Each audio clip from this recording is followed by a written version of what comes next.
अगर आपके भी पैसे इन बैंकों में हैं तो मुबारक हो, आपका पैसा खतरे में है। देश में हर साल ऐसे किस्से आते हैं कि लाखों करोड़ों का पैसा इन बैंक में अकाउंट होने की वजह से फंस गया, डूब गया लोगों का। हर साल ये होता है।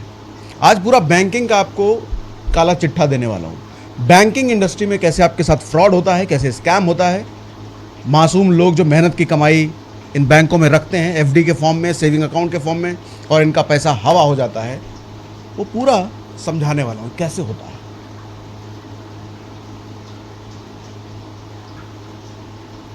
पीएमसी बैंक ने 65,000 करोड़ का घोटाला किया था। फर्जी अकाउंट बनाकर लूटा था कस्टमर का पैसा। IL&FS नाम के एनबीएफसी ने 90,000 करोड़ से ज्यादा का फ्रॉड किया था। सहारा इंडिया एनबीएफसी ने हाई इंटरेस्ट रेट का लालच देकर आम जनता से 35,000 करोड़ का डिपॉजिट लिया और सारा पैसा खुद खा गए। मुझे अजीबोगरीब टाइप के लोग मिलते हैं कई बार, कहते हैं क्रिप्टो में पैसा कमाना है भैया, शेयर मार्केट में हर साल पैसा डबल करना है, और किसी को मल्टी बैगर स्टॉक से पैसा कमाना है। कहते हैं प्लॉट बताओ जहां अच्छी वैल्यू 10x हो जाए अपना पैसा। और जब मैं इनसे ये पूछता हूं कि ये सब छोड़ो, पहले ये बताओ कि आपका डिपॉजिट पैसा कौन से बैंक में रखते हो, तो नाम थोड़ा अजीब सा है। वो कहते हैं पर एफडी पर 10% इंटरेस्ट दे रहा है। अरे अच्छा, यही हो गया ना खेल। ये भाई साहब कहेंगे कि देश के बड़े बड़े bank SBI, HDFC, ICICI, Axis, इन सब के सामने फेल है। मतलब ऐसा इनका बैंक है जिसके नाम ढंग से नहीं ले पा रहे हैं। इनको और पैसे कमाने हैं, पर जो पैसा ऑलरेडी कमा चुके हैं उसके साथ इतनी लापरवाही। बैंक का नाम तुमको ढंग से पता नहीं है, उसे किसी भी बैंक में पैसा डाल दे रहे हो, वो भी बिना ड्यू डिलिजेंस के, बिना जांच पड़ताल किए कि बैंक जेन्युइन है भी कि नहीं, उसको RBI से मान्यता प्राप्त है भी कि नहीं, आपका पैसा वहां इंश्योर्ड है भी कि नहीं, उसका डिजिटल इंफ्रा कितना सेफ है आपके बैंक का, कहीं कोई साइबर अटैक होने का खतरा तो नहीं है। भैया पहले जो कमाए हो उसको संभाल लो, तब आगे कमाने की सोचना। बाहर सुंदरियों को ताड़ने से पहले घर में जो लुगाई है उसको देख लो, कहीं वो किसी और के साथ सेट ना हो जाए। आपके पैसे के साथ यही हाल हो सकता है।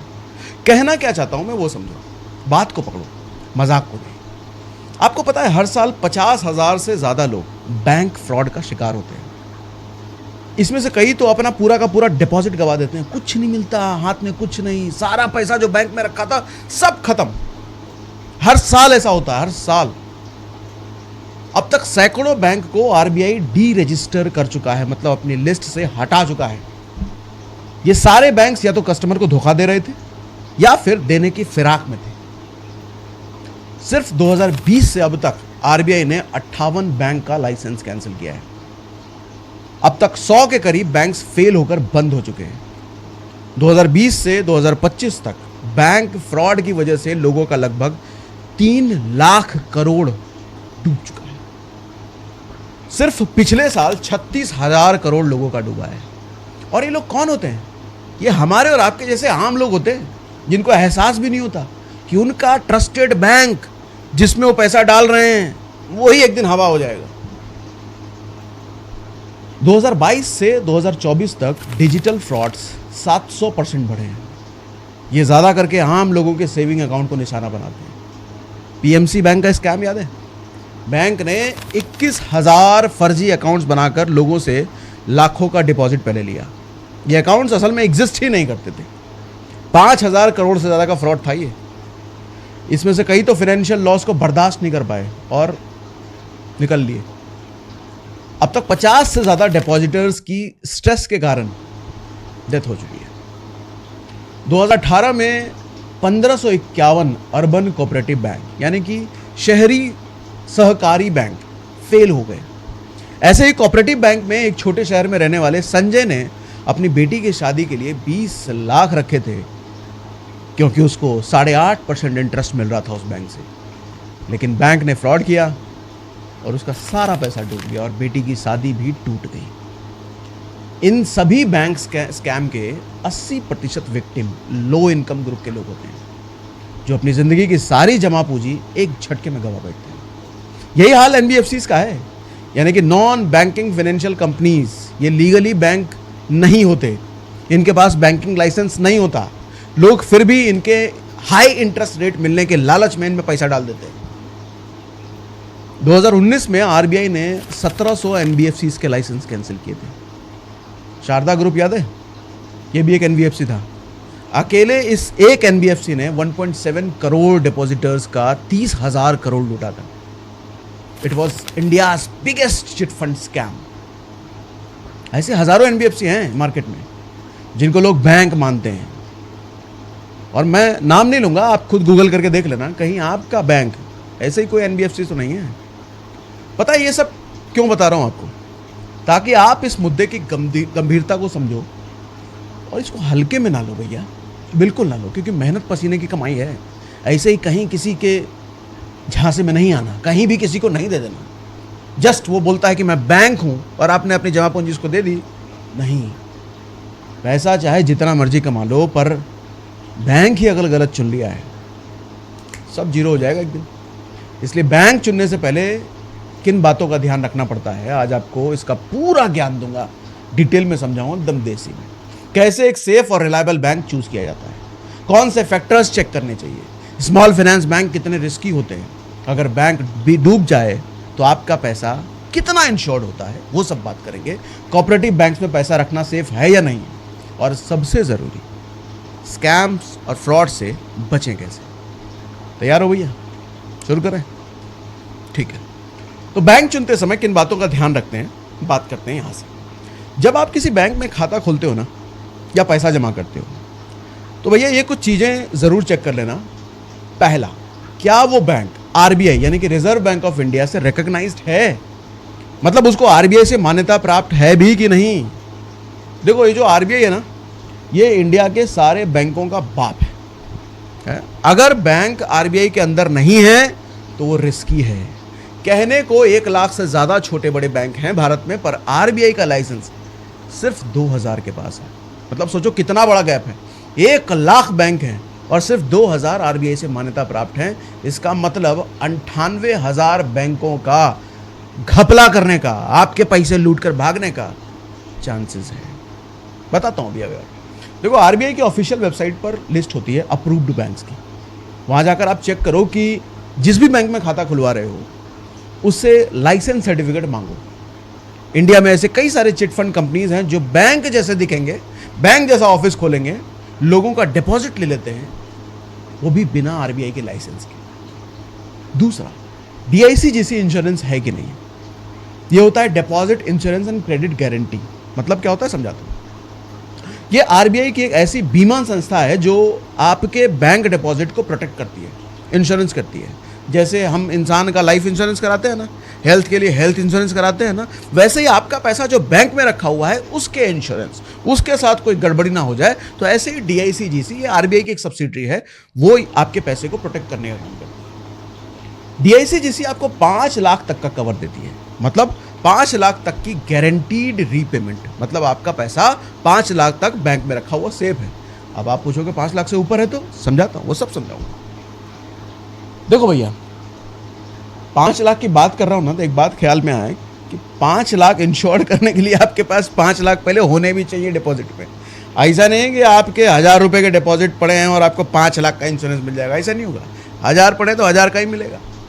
एक लाइन में कहूं तो अगर आपका बैंक डीआईसीजीसी इंश्योर्ड है तो आपके 5 लाख तक के डिपॉजिट सेफ है, चाहे वो सेविंग अकाउंट में हो, एफडी में हो, आरडी में हो, किधर भी डाल के रखा हो। देखो हर बैंक की गारंटी डीआईसीजीसी नहीं लेता, इसलिए ये जरूर चेक करो कि आपका बैंक डीआईसीजीसी के अंदर रजिस्टर्ड है भी कि नहीं। वैसे इसके बारे में और डिटेल में अभी बताऊंगा आगे। तीसरा फैक्टर होता है बैंक का ट्रैक रिकॉर्ड चेक करना। ये थोड़ा सा मुश्किल हो सकता है लेकिन बताता हूँ आपको। देखो जब शादी के लिए लड़की या लड़का ढूंढते हो तो पूरा पास्ट खंगालते हैं ना, कहीं लड़के का कोई सेटिंग तो नहीं है, क्या क्या पास्ट रिकॉर्ड है, चाल चलन ठीक है ना, तब जाके हम लड़की सेलेक्ट करते हैं, या ऐसे ही लड़की वाले लड़कों के लिए करते हैं। वैसे ही बैंक का पास्ट रिकॉर्ड देखना जरूरी है। क्या उस पर कोई फ्रॉड का केस है? गूगल में डालो नाम, पता चल जाएगा। गूगल करो, न्यूज़ पढ़ो, सोशल मीडिया प्लेटफॉर्म पर रिव्यूज़ देखो। अभी पीएमसी बैंक के बारे में बताया ना आपको, वैसे ही बैंक का भी चेक किया करो। चौथा होता है बैंक की फाइनेंशियल हेल्थ देखो। फाइनेंशियल हेल्थ, कहीं आपके बैंक के एनपीए यानी कि नॉन परफॉर्मिंग एसेट ज़्यादा तो नहीं है। क्या होता है ये समझाता हूँ, सिंपल है। अगर बैंक ने बहुत सारे लोन दिए हैं लोगों को जो वापस बैंक के पास आए ही नहीं, तो उसका एनपीए हाई होता है। मतलब लोगों को उसने पैसा तो दे दिया, उसके पास वापस आया नहीं, तो बैंक अब ठन गोपाल की तरह घूम रहा है गड़बड़ है कुछ। तो ऐसे में बोलते हैं उसका एनपीए हाई है भैया। और हाई एनपीए वाला बैंक रिस्की होता है, इसलिए रेटिंग एजेंसीज जैसे क्राइसिल है, इकरा है, उस पर बैंक की रेटिंग होती है, वहां जाकर के देख सकते हो आप। पांचवा होता है बैंक कितना सिक्योर है, यानी कि उसकी डिजिटल सिक्योरिटी कितनी अच्छी है। क्या बैंक का मोबाइल ऐप सिक्योर है? क्या 2 फैक्टर ऑथेंटिकेशन है उसमें? क्या हैकिंग के कंप्लेंट्स तो ज्यादा नहीं है उस बैंक के अगेंस्ट वेबसाइट पे? साल 2024 में इंडियंस ने लगभग 12,000 करोड़ गंवाए थे, क्योंकि बैंक की डिजिटल सिक्योरिटी खराब थी, वीक थी।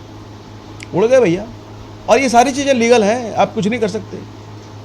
देखो, अगर बैंक हर स्टेप पर आपसे ओटीपी मांगता है तो इससे इरिटेट होने की जरूरत नहीं है, बैंक को गाली देने की जरूरत नहीं है। सब्र करो भाई साहब, ये आपके लिए फीचर बनाए गए हैं। ये सब बैंक आपके पैसे की सिक्योरिटी के लिए कर रहा है। अब बात करते हैं जरा स्मॉल फाइनेंस बैंक की। क्या इसमें पैसा डालना सेफ है? तो पहले आपको ये बता दूं, ये होते क्या है। ये वो छोटे बैंक्स होते हैं जो आरबीआई ने 2014 में स्टार्ट किए थे। क्यों किए थे? ताकि छोटे व्यापारियों, किसानों और गांव में रहने वाले लोगों को बैंकिंग सर्विसेज मिल सके। अब बड़ा बड़ा बैंक एचडीएफसी, आईसीआईसी छोटे छोटे गांव में तो खोलेगा नहीं, उनका तो भैया हाईफाई हिसाब किताब होता है। तो छोटे गांवों के लिए इस तरह की सुविधा दी गई थी। अब इनमें पैसा डालने का क्या रिस्क होता है, यह समझिए। पहला, लिमिटेड रीच होती है। बाकी बड़े बैंक्स जैसे कि SBI, ICIC, bank of Baroda, इनके मुकाबले ये ब्रांचेस और एटीएम्स इनके बहुत कम होते हैं। तो अगर आपको अर्जेंट कैश चाहिए तो ब्रांच ही विजिट करना पड़ेगा और इसमें दिक्कत आ सकती है।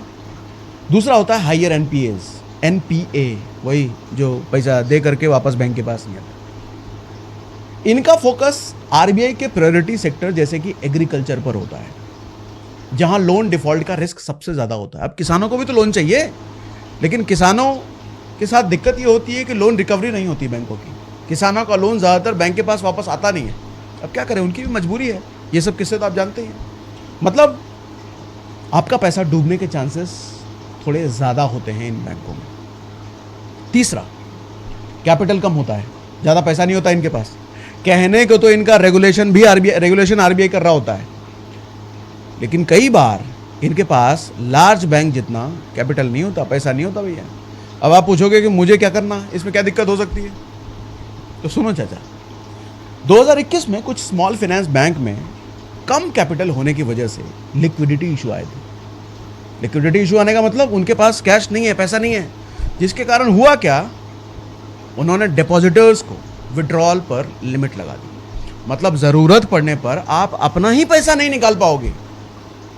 ऐसा नहीं है कि इसमें सिर्फ रिस्क होते हैं, बेनिफिट भी होते हैं, हल्के फुल्के बेनिफिट भी हैं। समझाता हूं क्या बेनिफिट है। पहला बेनिफिट, हाई इंटरेस्ट रेट, मतलब मिलेगा भैया, रिटर्न तो मिलेगा। ये बैंक एफडी पे आपको तकरीबन 8%, 9%, 9.5% तक का इंटरेस्ट देते हैं, जो बड़े बैंक से कहीं ज़्यादा होता है। बड़े बैंक आप देखो तो 6.5, 7 या बहुत ज़्यादा 7.5, लेकिन ये 9, 9.5, 10 दे देते हैं। दूसरा होता है बेनिफिट डीआईसी-जीसी कवर। अच्छी खबर यह है कि इनमें मैक्सिमम बैंक्स डीआईसी-जीसी के अंडर इंश्योर्ड होते हैं। 5 लाख तक आपका पैसा सेफ है वहाँ पर कुछ डीआईसी-जीसी द्वारा डी रजिस्टर्ड भी कर दिए जाते हैं। ये बात का भी ध्यान रखना। आज जो बैंक आपने चुना है वो डीआईसी-जीसी से रजिस्टर्ड है, कल वो ख़त्म हो गया तो आपका पैसा रिस्क में आ गया भैया। तो ये चीज़ें चेक करते रहा करो भैया, आपका छुटकाऊ बैंक जो आपने पकड़ा है वो डीआईसी-जीसी से इंश्योर्ड है कि नहीं, यहाँ कहीं हट तो नहीं गया। इसलिए डीआईसी-जीसी की वेबसाइट पर उनके डी रजिस्ट्रेशन लिस्ट चेक किया करो। तो स्मॉल फाइनेंस बैंक को लेकर मेरी एडवाइस ये है कि इनमें पैसा रखना गलत नहीं है, और थोड़ी रिसर्च कर लो चुनने से पहले और चुनने के बाद भी, क्योंकि कब डी रजिस्टर्ड हो जाए पता नहीं। और अपना सारा पैसा इन बैंक्स में मत डालो, मतलब एक बैंक में सारा पैसा मत डालो। अगर आपके पास 5 लाख से ज़्यादा है तो डाइवर्सिफाई करो, मतलब अलग अलग जगह डालो। हर स्मॉल फाइनेंस बैंक में 5 लाख मैक्सिमम, यानी कि 5 लाख तक आपका इंश्योर्ड हो। इसलिए अब बात करते हैं कोऑपरेटिव बैंक की। अभी तक हमने स्मॉल बैंक्स की बात कर ली, अब कोऑपरेटिव बैंक की बात करता हूँ। देखो, कोऑपरेटिव बैंक 2 टाइप के होते हैं, अर्बन और रूरल। आपको पता है ऐसे कितने कोऑपरेटिव बैंक हैं इंडिया में? लगभग 98,000 कोऑपरेटिव बैंक हैं। और इनमें से कितनों के पास आरबीआई का लाइसेंस है? 2,000 के पास भी नहीं। मतलब सोचो रिस्क कितना बड़ा है, कितना चांसेस हैं कि आप गड़बड़ बैंक में चले जाओ। देखो, क्योंकि इन पर आरबीआई का कंट्रोल नहीं होता, जो आरबीआई से लाइसेंस नहीं है, इसलिए भारत में सबसे ज़्यादा फ्रॉड्स इन्हीं बैंक्स में, इन्हीं कोऑपरेटिव बैंक्स में होते हैं। ये डिपॉजिटर्स को लुभाने के लिए कई बार 10% से भी ज़्यादा इंटरेस्ट रेट ऑफर करते हैं एफडी पर, और इनमें से बस गिने चुने कोऑपरेटिव बैंक के पास होते हैं टीएचसीजीसी कवर। गिने चुने, बहुत गिने चुने। इनका स्टाफ और मैनेजमेंट प्रोफेशनल नहीं होगा। ये लोग पीओ का एग्जाम पास करके नहीं आए होते हैं, ऐसे ही जान पहचान में हायरिंग हो जाती है, भैया तुम आ जाओ ऐसा करके हेरा फेरी देखा था ना, कुछ ऐसा टाइप भी हो सकता है। इसलिए इंटरनल फ्रॉड्स के चांसेस काफ़ी ज़्यादा होते हैं इन कोऑपरेटिव बैंक्स, और सबसे ज़्यादा फ्रॉड्स पास्ट में आप देखो तो इन्हीं के होते हैं। और सबसे मजे की बात, इन बैंक्स को ज़्यादातर लोकल पॉलिटिशियंस और माफिया ओन करते हैं।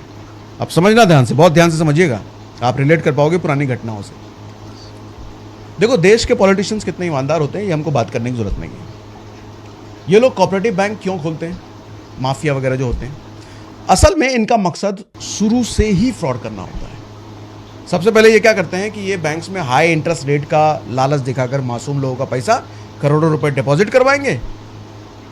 लेकिन असली खेल इसके बाद शुरू होता है। ये लोग एक फेक आइडेंटिटी बनाएंगे, मतलब फेक एंटिटी के नाम से एक कोई कंपनी बनाएंगे, है? लेकिन असल में उसी पॉलिटिशियन की एक कंपनी होती है। पॉलिटिशियन कहो, माफिया कहो, जिसका भी नाम ले लो, जिसके पास बड़ा पैसा होता है, उसी की एक कंपनी होती है, या उसने किसी रिश्तेदार के नाम पे खोली होती है।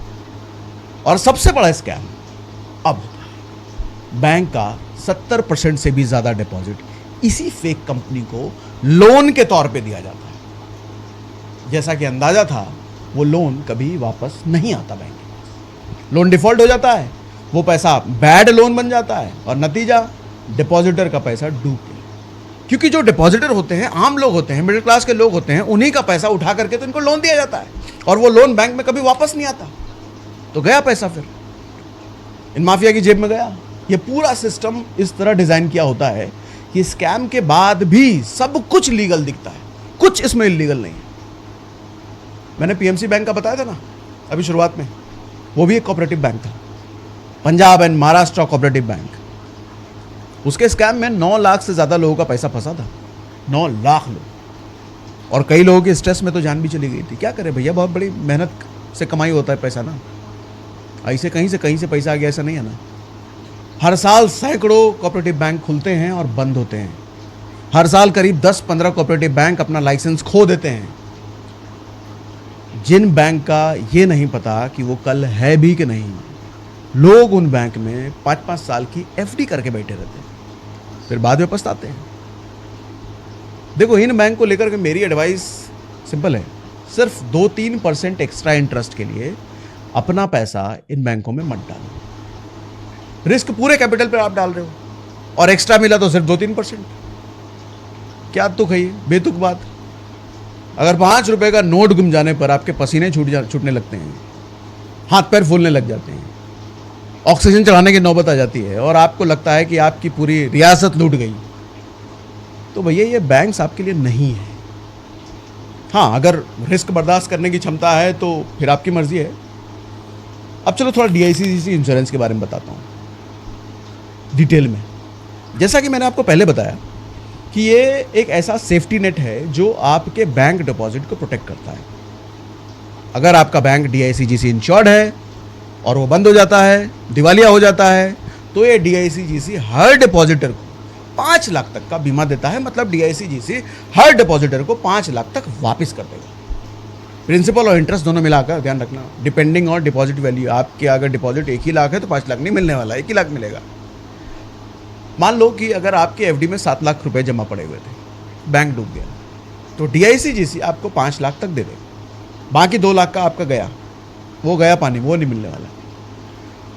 अब बढ़ते फ्रॉड्स को देखते हुए आरबीआई ने ये लिमिट 2020 में बढ़ाई थी। उससे पहले लिमिट सिर्फ 1 ही लाख की थी। और इनमें सबसे अच्छी बात ये है कि ये 5 लाख का कवर डिपॉजिटर के हर बैंक के लिए है। मतलब आपके पास अगर 5 अलग अलग बैंक में खाते हैं तो 5 में 5-5 लाख सेफ हैं। इसलिए अपना पैसा अलग अलग बैंक में रखना ज़्यादा अच्छा है। ज़्यादा पैसे हैं आपके पास तो एक बैंक में मत डालो, अलग अलग बैंक में डालो। अब आप बोलोगे कि इतने सारे बैंक का हिसाब कैसे रखें भैया, तो भाई साहब रखना पड़ेगा। अगर पैसा सिक्योर रखना चाहते हो तो करना पड़ेगा। जब अलग अलग लड़कियों से चैट करते हो तो सारा हिसाब किताब रखते हो ना, कि किससे क्या लास्ट बात हुई थी है? तब कोई परेशानी नहीं आती। और जब पैसा सिक्योर करने की बात है, कर लो चाचा इतनी मेहनत। अच्छा एक और बात, जॉइंट अकाउंट पर ये कवर मिलता है। मतलब अगर आपका एक ही बैंक में सिंगल अकाउंट भी है, वाइफ के साथ जॉइंट अकाउंट भी है, तो दोनों अकाउंट में 5-5 लाख का कवर मिलेगा। ये एक अच्छी बात मैंने आपको बताई। अच्छी तो बहुत सारी बात बताई, ये एड ऑन बात बताई। लेकिन एक बात याद रखना, एनबीएफसीज डीआईसीजीसी के अंदर नहीं आते, इसलिए इनमें इन्वेस्ट करने से पहले 10 बार सोचो, और उसके बाद भी मन करे तो 10 बार और सोचो। आए दिन ये एनबीएफसीज बंद होते रहते हैं। अभी इसी साल फरवरी में 20 एनबीएफसीज ने अपना सर्टिफिकेट ऑफ रजिस्ट्रेशन आरबीआई को सरेंडर किया है। और मज़े की बात, इसमें रिलायंस कमर्शियल फाइनेंस लिमिटेड भी था, इसमें आईडीएफसी लिमिटेड जैसे बड़े नाम भी शामिल थे। अब जब इतनी विशाल कंपनीज के एनबीएफसीज का ये हाल होगा तो भैया बाकी एनबीएफसीज का आप खुद सोच लो। देखो ये मतलब मत निकालना कि सारे एनबीएफसीज खराब होते हैं, ऐसा बिल्कुल नहीं होता। कई सारे अच्छे एनबीएफसीज होते हैं, लेकिन बात रिसर्च की है। देखो कौन सा अच्छा, उसमें जाओ। आपको बता दूं कि इंडिया में लगभग 2000 से ज़्यादा कमर्शियल बैंक और कोऑपरेटिव बैंक डीआईसीजीसी के तहत आते हैं। इसलिए अपने बैंक का स्टेटस चेक करो, वो ज़रूरी है। अगर वो डीआईसीजीसी में नहीं है तो समझ लो कि आपका पैसा खतरे में है। अब लास्ट में आपको कुछ डूज एंड डोंट्स भी बता देता हूं कि भैया क्या करना है और क्या नहीं करना है बैंकों के मामले में, अपने पैसों के में। डूज बताता हूं, मतलब जो करना चाहिए। हमेशा बैंक का आरबीआई लाइसेंस चेक करो। देखो मैं ये उन बैंकों की बात कर रहा हूं जो बड़े बैंक्स नहीं हैं, जो टॉप 5 टॉप 10 बैंक्स जानते हो ना, एसबीआई, आईसीआईसीआई, एक्सिस, इन सब बैंकों में ये सब खतरा नहीं है। ये बातें हम उन बैंकों की कर रहे हैं जो इसके बाद की शुरुआत होती है। जो शुरुआत में मैंने आपको बताया 1 लाख बैंक, 2000 सिर्फ आरबीआई रजिस्टर्ड, बाकी 98,000 का क्या, उनकी बात कर रहे हैं। डीआईसीजीसी इंश्योरेंस स्टेटस चेक करो भैया, बैंक की फाइनेंशियल रेटिंग देखो, कस्टमर रिव्यूज देखो, ऑनलाइन देखो, अपना पैसा डाइवर्सिफाई करो। एक बैंक में सारा पैसा नहीं डालना, अलग अलग बैंक में रखो, 2-3 बैंक में अलग अलग रखो। अपडेटेड रहो, बैंक के न्यूज़ को फॉलो करो। अगर आरबीआई ने किसी बैंक को लेकर वार्निंग दी है तो उस बैंक को अवॉइड करो। अब डोंट्स, क्या नहीं करना ये सुनो। हाई रिटर्न ट्रैप के चक्कर में नहीं पड़ना भैया, बिल्कुल नहीं। अगर कोई बैंक आपको 10-12% इंटरेस्ट प्रॉमिस कर रहा है तो अलर्ट हो जाओ। 25 दिन में पैसा डबल, याद है ना हेरा फेरी? वो सुनील शेट्टी को जब फ़ोन आता है, सुनील शेट्टी फ़ोन लेता है तो क्या बैकग्राउंड में चलता है? गोलमाल है भाई, सब गोलमाल है। कोई बैंक अगर 10-12% इंटरेस्ट आपको देने का बात कर रहा है तो फिर गोलमाल है भाई, सब गोलमाल है। High return equal to high risk, ये बात गांठ बांध लो। जहां हाई रिटर्न की प्रॉमिस है वहां हाई रिस्क अपने आप चुपके से लग के आता है। एनबीएफसीज और कोऑपरेटिव बैंक से जितना दूर रह सको रहो, लेकिन हाँ सारे नहीं। रिसर्च की बात है ये, सारे खराब नहीं होते। मैं फिर से कह रहा हूं, वो क्या बोलते हैं, सावधान रहिए, ब्लाइंडली फेथ मत करो, रिसर्च करो, वो जो बोल रहे हैं सच बोल रहे हैं कि नहीं। बहुत कुछ बता दिया, चलो बहुत कुछ बता दिया। अब उम्मीद करता हूँ आपके पल्ले बहुत कुछ तो पड़ा होगा, और अगर पड़ गया है तो मुबारक हो, आपकी मेहनत की कमाई सिक्योर करने में सफल हो जाओगे आप। अब आपका काम है कि औरों को जागरूक करना। अगर मेरी बात का असर आप पर पड़ गया तो मुबारक, आप अपनी मेहनत की कमाई सिक्योर करने में सफल हुए। और अब आपका काम क्या है, औरों को जागरूक करना, जिस तरीके से मैंने आपको किया। अब हर किसी ने तो हमारा वीडियो देखा नहीं है, या तो ये सारे इन्फॉर्मेशन आप उनको बताओ, नहीं तो हर रिश्तेदार, हर दोस्त, हर रिलेटिव तक ये वीडियो पहुंचाना आपकी जिम्मेदारी है। नहीं करोगे भैया तो आपके जानने वालों का पैसा खतरे में है। चाहते उनका भी पैसा बचाना तो जरूर शेयर कीजिए। मैं शेयर वेयर करने नहीं कहता, लेकिन ऐसी बातें जब हम कर रहे हैं तो शेयर करना जरूरी है, जिम्मेदारी है ये। हम आपको तरह तरह की वीडियो ऐसे लाते आज के लिए इतना ही भैया। सबसे पहले आपको कमेंट बॉक्स में भी लिख के बताइएगा, कोई भी डाउट हो, कुछ ना समझ में आया होगा, कोई हाई फाई शब्दों का इस्तेमाल मैंने कर दिया होगा, सर को कमेंट बॉक्स में लिख के बताइएगा। फॉलो करें। मैं रिप्लाई भले ही नहीं कर पाता आपके कमेंट के, लेकिन किसी ना किसी वीडियो में उसका सोल्यूशन हमारे जरूर चैनल को सब्सक्राइब करें। हम आपको तरह तरह की वीडियो ऐसे लाते रहेंगे। सबसे पहले आपको वीडियो पहुंचेगी, तो इसलिए हमारे चैनल को सब्सक्राइब करें, बेल आइकन घंटी दबाएं।